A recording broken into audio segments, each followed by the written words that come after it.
मौलाना अकरम नदवी साहब की मुस्लिम personal law board पर जोरदार तनकीद। मौलाना मोहम्मद अकरम नदवी ने अपने आबाई गांव जमदहां जौनपुर में एक खुसूसी इंटरव्यू में मुस्लिम पर्सनल लॉ बोर्ड के बड़े उलमा पर निशाना साधा। इन्होंने इल्ज़ाम लगाया कि ये उलमा वक्फ की ज़मीनों को हड़प कर बैठे हैं, उन इमलाक को वो अपने रिश्तेदारों को दिए हैं और उनका किराया बहुत कम रखे गए हैं। क्या ये मुस्लिम कम्युनिटी के साथ धोखा नहीं? मौलाना की ये बेबाक राय हर मुस्लिम के लिए सोचने का मौका है। मुकम्मल इंटरव्यू देखें, लाइक, शेयर और कमेंट करें। आप मौलाना के इल्ज़ामात से कितना इत्तिफाक करते हैं? वक्फ तरमीमी बिल के बारे में आते हैं। वक्फ तरमीमी बिल 2024-25 पर बहुत बहस हो रही है। क्या वाकई ये बिल मसाजिद और वक्फ की इमलाक पर हुकूमत का कंट्रोल बढ़ाने की कोशिश है? भाई, दुनिया के अंदर जब भी कोई कौम रहती है उस पर ज़वाल भी आता है, उस पर उरूज भी आता है। जो उरूज का असबाब है उनको अख्तियार करना चाहिए। अब आप गौर करें कि औकाफ किस लिए हैं? ताकि मस्जिदें कायम रहें, और मस्जिदें किस लिए हैं? ताकि लोग नमाज पढ़ें। इसी में एक बात और ऐड करना चाहूँगा मैं कि आप इंग्लैंड रहते हैं, क्या वहाँ पर भी औकाफ जैसी कोई चीज़ है? हाँ, तो मैं यही बताने जा रहा हूँ मैं कि असच्ची नमाज है। क़यामत में सवाल ये होगा कि मुसलमानों के पास औकाफ थी कि नहीं थी, लेकिन यह सवाल यकीनन होगा, बल्कि पहला सवाल कि नमाज पढ़ते नहीं पढ़ते थे। हमारी सारी मुस्लिम तंजीमें इस वक्त बिल्कुल जो है जोश में है औकाफ के सिलसिले में। क्यों उतना जोश नहीं दिखा गया नमाज कायम करने के लिए?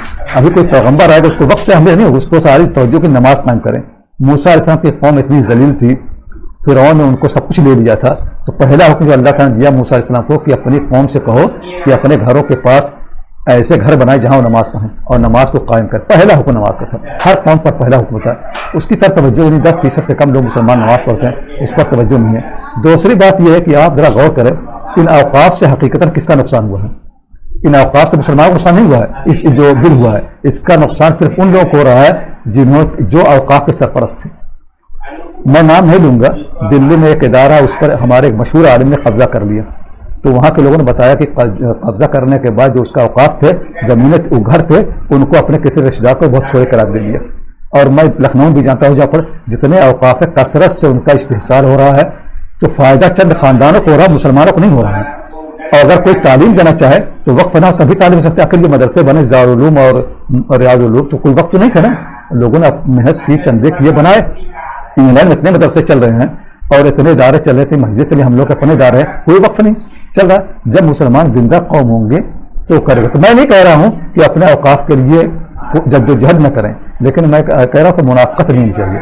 उसके साथ ये कोशिश नहीं कि औकाफ का सही इस्तेमाल हो।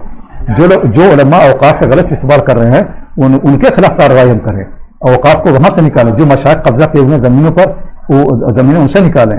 कितने मैं जानता हूँ, एक आलिम ने एक मदरसा बनाया, फिर वो मदरसा मेरे सामने उनका घर हो गया। वो आलिम है, मशहूर आलिम है, उनका घर, अब उनके सारे खानदान वहाँ रहते हैं। एक मशहूर इदारा बना मुसलमानों के चंदे से। हम लोग तहकीक की, हमारे शागिर्द तहकीक की, वो पूरा मदरसा और पूरा कॉलेज सब कुछ उनकी बीवी और 2-4 लोगों के नाम पर रजिस्टर्ड है। मतलब यह है कि अगर वो चाहे तो बेच सकते हैं, वो उसके मालिक हैं। तो ये जो सूरत हाल चल रही है, इसकी इस्लाह जरूरत है। तो दुनिया की कोई हुकूमत मुसलमानों को, इस्लाम को नुकसान नहीं पहुंचा सकती अगर मुसलमान खुद सही हैं। खुद अफसोस की बात यह है कि हमने जो है हम अपनी दीन पर अमल नहीं करते और दूसरों को मौरद इल्ज़ाम ठहराते हैं। तो ये लंबी दास्तान, लंबी कहानी है। और इसी तरह से मुसलमान एक के बाद एक चीज़ जो है खो रहे हैं और तब भी उनको इल्म नहीं हो रहा है कि उनका जान नहीं रहे कि कैसे अपनी इस्लाह करें। अहम चीज़ है कि नमाज पर आए, रोज़े पर आए, दीन पर आए और मुसलमानों के अंदर तालीम पैदा करें, वो अहम चीज़ है। अगर औकाफ आपको मिल गए तो पहले से औकाफ थे तो क्या कर लिया आपने? जो औकाफ थे उनसे आपने किया क्या? तब भी आपकी हालत नीचे चली गई। दोबारा मिल जाएंगे तब भी वही करते रहेंगे। जो कहाँ आज जो तालीमी मैदान में दौड़ है उसमें आप पीछे क्यों हैं? औकाफ है ना, हिंदुओं के पास औकाफ नहीं, आकर वो पढ़ रहे हैं। दुनिया की कितनी कौमी जिनके पास औकाफ नहीं, आप क्यों नहीं पढ़ रहे? आप क्यों आगे नहीं आ रहे हैं? कि औकाफ से पढ़ाई होती है?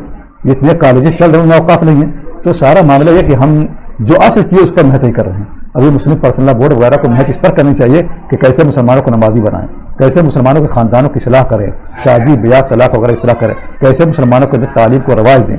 जो बुनियादी काम उनको छोड़ करके हम लोग इन्हीं छोटे छोटे कामों लगे हुए हैं।